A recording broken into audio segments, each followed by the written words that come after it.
All right, if you're trying to look good on the dance floor and develop confidence, learning the twinkle for waltz is going to be a key. It's your first introduction to the promenade position, even though it has a funny name, the twinkle. I don't know why it's called the twinkle. But in this video, Megan and I are going to teach you everything you need to know. Stay to the end of the video, and we'll share our 7 favorite patterns for waltz dance beginners.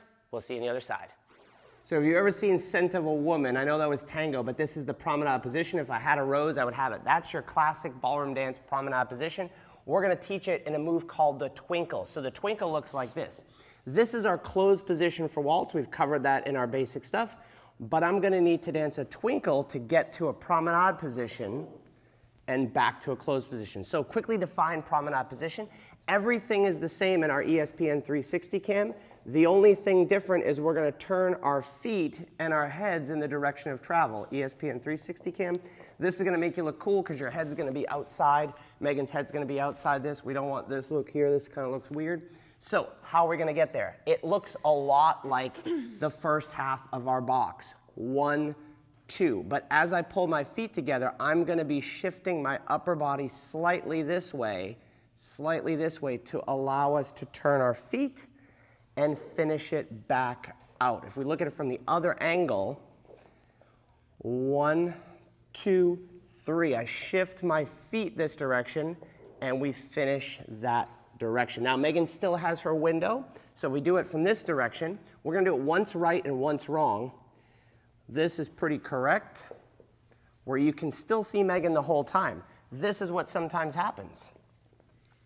For whatever reason, Megan gets stuck back in front of me, and then it wrecks the moves we're going to do next. So you want to stay in that window. Leaders, when we turn it a promenade, you can practice this.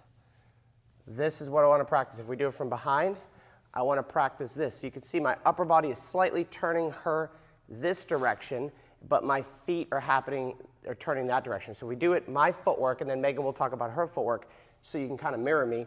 1, 2. As I pull my feet together, I shift them this direction. My frame or my shoulders are still facing this wall. And then the inside foot moves. So if Megan wants to describe her footwork. This direction? Sure.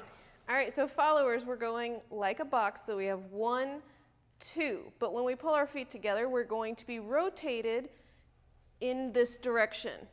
Then we're going to start with our inside foot for forward and rotate back to face our partner for 5, 6. Let's do that one more time. So you have back, side, rotate, and then forward, side, together. So before you leave us, we have a bonus to this. Let's do it one time, then I'm going to show you the bonus. It's really easy to do off this. It's a timing change. So first, this is our basic twinkle into what we call promenade position. If we did the bonus, we're going to do a chasse. 1, 2, 3, 1, 2, and 3, 1, 2, 3. If we did it the other way, and then we'll break this down for you, this is quite cool.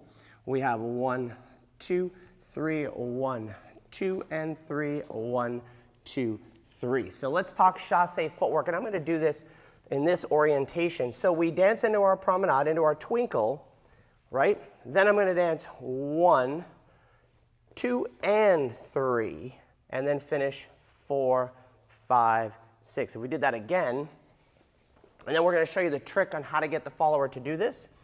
1, 2, 3, 1, 2, and 3, 1, 2, 3. So quickly for Megan's footwork, and stay to the end because we're going to put all of this in a routine that you can practice all the moves in the same order. It's going to be really good for your learning. All right, followers, we do the first half of our twinkle. So we have 1, 2, turning 3.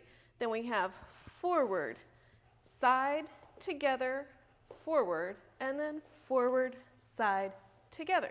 If we did that again, we have 1, 2, 3, 4, 5, and 6. 1, 2, 3. So how the heck would we get her to follow the timing change?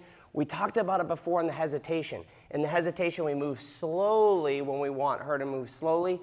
In the chasse, we're going to move a little faster than normal. We'll do it this way. We have 1, 2, 3. If this was the basic twinkle, I'm done right here, right?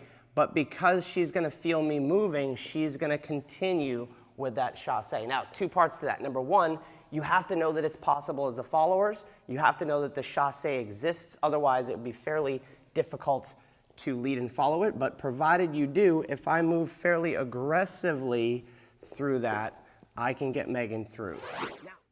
All right, if you're trying to develop confidence so you can look great on the dance floor, there's 2 things that will really help. Number 1, this video, as promised, with our 7 favorite waltz steps for beginners. Number 2 is a full access membership over on our website. You can try it for 14 days totally free. It's like Netflix for dancing. It will walk you through step by step everything you need to learn for all your ballroom, country, and swing dances. It's like having Megan and I as your personal coach. You can try that out 14 days free right here.